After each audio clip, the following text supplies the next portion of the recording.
for the next decade. But I'm not talking about the US elections, which of course have grabbed most of the headlines, but the more hushed up contest about to get underway in China. And for that, I'm joined here on set by International Affairs Editor Douglas Herbert. Doug, China's ruling Communist Party set to hold a crucial congress, of course, starting in a week or so's time, isn't it? That's going to usher in a once-in-a-decade leadership transition. On the eve of this congress, though, some potentially damaging revelations, this in the foreign press. Yeah, we'll get to those in a second. I mean, this whole Congress, Stuart, is coming against a pretty unsettling backdrop for the Communist Party. You have rising social tensions among the middle class. You have revelations, financial scandals, political scandals involving top party leaders, and you have a growing middle class that is claiming more and more rights. That said, the latest big revelation was from the foreign press. The New York Times last week, and we've talked about this a bit, released an investigative report, published a report, basically claiming that Wen Jiabao, the prime minister's family, not him himself, but his family, his mother, siblings, children, had accumulated assets worth about 2.7 billion, not million, billion dollars. The Times had sifted exhaustively through corporate regulatory records, everything they could find about their financial disclosures, they did find. Now, this is obviously humiliating, in a sense, for China's top leadership. They don't disclose their financial background and their holdings. It's just not done in China. But also, Wen Jiabao himself is a man who presented himself as a man of humble origins, a man who has compassion for ordinary Chinese humble roots. Now, you can imagine the backlash has been fast and furious. You can't find the New York Times or Wen or any of his family members' names or children's names right now on China's biggest Twitter microblog site. They've been basically blocked from the internet. New York Times site in English and Chinese. You can't find that anywhere anymore.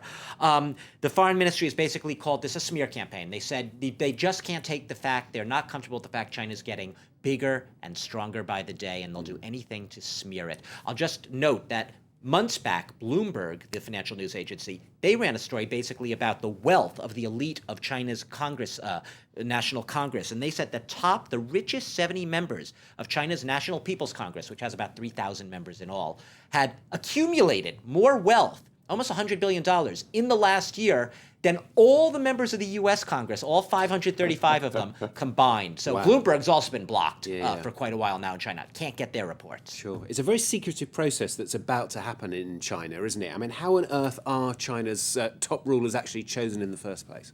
Well, of course, on paper, Stuart, it is a highly open democratic process chosen by the people's elected officials in the national like a people salesman, in Doug. the Communist Party Congress. The reality is that this is a very hushed-up, secretive process, which is traditionally done by a lot of horse trading, really from the top down. The top brass are doing it. What we're seeing is the Congress, the Communist Party Congress, does convene every 5 years, and it will get underway on November 8th. In Beijing. But every 10 years, as you said, is that leadership transition. And that's when what they're really electing is that top brass. It's called the Politburo Standing Committee. They are the guiders, the next generation of leaders. There's 9 current members. Now, 7 of them are about to basically be replaced. And 2 of them are, well, Hu Jintao is stepping down, as is the premier we were just talking about with his family's enormous wealth, Wen Jiabao. They will be replaced. Hu Jintao, we already know who the guy in the running is. It's Li Jinping, excuse me, Xi Jinping, excuse me. Sometimes the names are difficult. He's in line to take over both as general party secretary and as the party's state president next year. And one of the current president's close allies, will become the premier.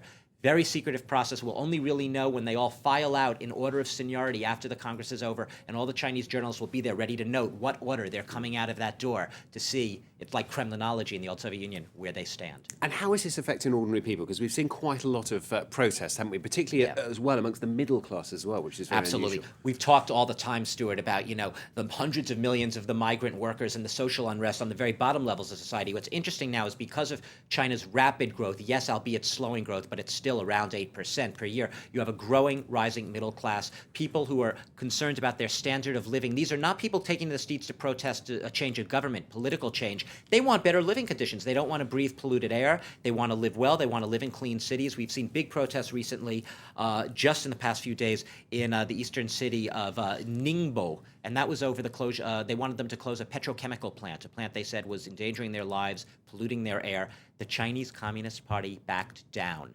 They basically said, for now, that is on hold. We will not keep this plant going, which is really interesting. It's showing the rising power of the middle class going ahead. This is what is going to be the big challenge for the Communist Party. How do you keep that growth going, and how do you try to check rising political discontent among a growing class of more affluent Chinese?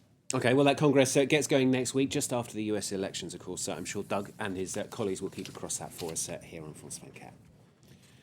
Now, still to come, coming up next, in fact, sport. 73 goals, and now the golden boot as well for Lionel Messi. The second win for the Argentine player. We'll have a lot more on that coming up for you right after the break here on France 24. Don't go away.